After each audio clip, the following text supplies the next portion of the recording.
அனைவருக்கும் வணக்கம்.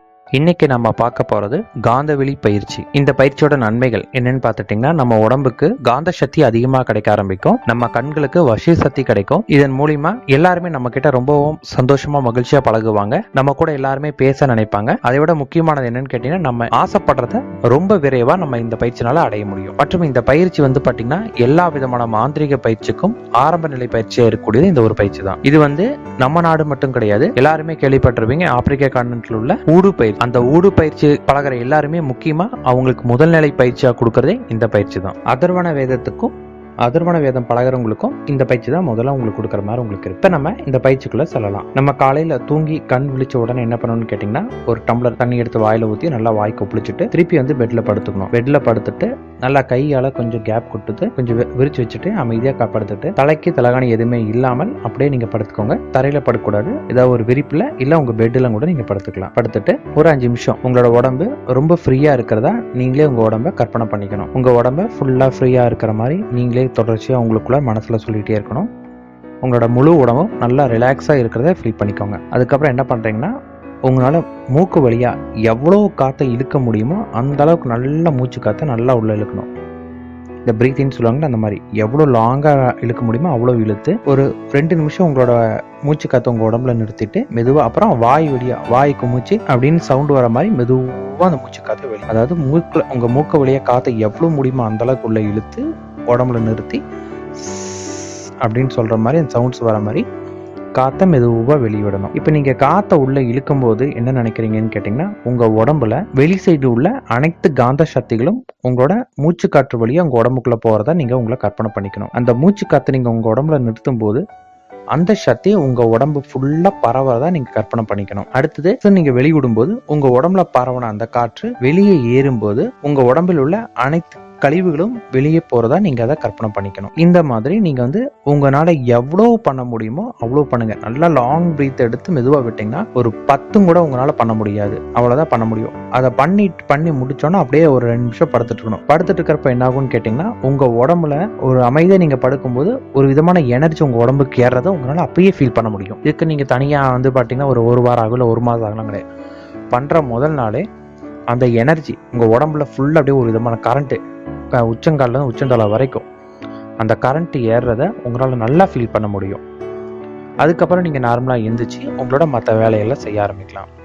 அதுக்கப்புறம் உங்களுக்கு நேரம் கிடைக்கும் போதெல்லாம் கிளீன்சிங் முத்ரா பண்ணணும். அதாவது எப்படின்னு கேட்டீங்கன்னா, உங்களோட கட்டை விரல், உங்களுடைய மோதிர விரல், கட்டை விரலோட நுனி பகுதியும் மோதிர விரலோட அடிப்பகுதியில வச்சு லைட்டா அழுத்தணும். இந்த மாதிரி 2 கையிலையும் வச்சு உங்களுக்கு நேரம் கிடைக்கும் போதெல்லாம் பண்ணிட்டே இருங்க. ஒரு 3 நாளைக்கு உங்களுக்கு கொஞ்சம் கஷ்டமா இருக்கும், அப்புறம் உங்களுக்கு அதுவே பழகிடும். உங்க உடம்புல இருந்து கழிவுகள் வெளியேறத உங்களாலே உணர முடியும். இது 2வது பயிற்சி. இது நீங்க கண்டினியூ பண்ணும். 3வது, டெய்லி காலையில் நீங்க என்ன பண்ணணும்னு கேட்டீங்கன்னா, ஒரு தொட்டாச்சிவிங்கி செடியை தொட்டு அதுக்கிட்ட நீங்க வேண்டணும். உங்க உடம்புக்கு காந்த சக்தி அதிகப்படியா உங்க உடம்புக்கு காந்த சக்தி வேணும்னு சொல்லி நீங்க அந்த தொட்டாச்சிவிங்கி கிட்ட வேண்டணும். அதுக்கு அடுத்து நீங்க என்ன பண்ணு கேட்டீங்கன்னா, தொட்டாச்சிவிங்கி செடியை நல்லா நிழல்ல, அதுக்கு முதல்ல மூலிகை சாப நிவர்த்தி பண்ணி தொட்டாசினிங்கி செடியை நல்லா நிழல்ல காய வச்சு பவுடரா அரைச்சு டெய்லி 1 ஸ்பூன் நீங்க அதை சாப்பிட்டு வரணும். அந்த செடியோட அனைத்து பாகங்களும் அதுல இருக்கணும். அதோட வேர் பகுதி வரைக்கும் அத்தனையுமே நல்லா கழுவி காய வச்சு பண்ணுங்க. அடுத்தது, ஒரு கண்ணாடி முன்னாடி வச்சுக்கோங்க. அந்த கண்ணாடியில உங்க உருவத்தை மட்டும் நீங்க பாக்குற மாதிரி இருக்கணும். அந்த கண்ணாடி உங்களை தவிர வேற யாருமே பார்க்க கூடாது. உங்களோட வலது கண்ணை நீங்க அந்த கண்ணாடியில பாக்குற மாதிரி இருக்கணும். அதாவது உங்களோட வலது கண்ணுக்கு நேரா இருக்கக்கூடியது, ஆனா அது உங்க இடது கண்ணு மாதிரி, அந்த கண்ணாடிக்கு இடது கண்ணு மாதிரி இருக்கும். நீங்க அந்த கண்ணை பாக்குற மாதிரி ஒரு கண்ணை தான் நோக்கணும். உங்க வலது கண்ணால அந்த கண்ணோட இடது கண், அந்த இடது கண்ணுல கருவிழி கிடையாதுங்க, அதுக்குள்ள இருக்க அந்த குட்டி லென்ஸ் ஒரு 2 அடி டிஸ்டன்ஸ்ல நீங்க உட்கார்ந்து அதை பாக்குற மாதிரி இருக்கணும். அந்த கருவிழி லென்ஸை ரொம்ப கூர்ந்து நீங்க கவனிக்கணும். அந்த கருவிழி லென்ஸை நீங்க எவ்வளவு கூர்ந்து கவனிக்கும் போது நீங்க அதுகிட்ட எதிர்விழியே உனது காந்த சக்தியை எனக்கு தருவாயாக அப்படின்னு சொல்லி நீங்க திரும்ப திரும்ப திரும்ப உங்க மனசுக்குள்ள சொல்லிட்டே இருக்கணும். எதிர்விழியே உனது காந்த சக்தியை எனக்கு தருவாயாக அப்படின்னு நீங்க சொல்லிட்டே இருக்கணும். உங்களோட கண்ணோட வலது கண்ணோட அந்த லென்ஸ் தான் நீங்க பார்க்கணும். நோக்கோர்மம் பயிற்சி எடுக்கிறவங்களுக்கு இந்த பயிற்சி பண்ணணுங்கிற அவசியம் கிடையாது. ஏன்னா அவங்க பாத்தீங்கன்னா ஒற்றை புள்ளி நோக்கல், நுனி நோக்கல்லாம் பண்ணிட்டு இருக்கும்போது இதெல்லாம் உங்களுக்கு ஒரு பெரிய விஷயமாவே இருக்காது.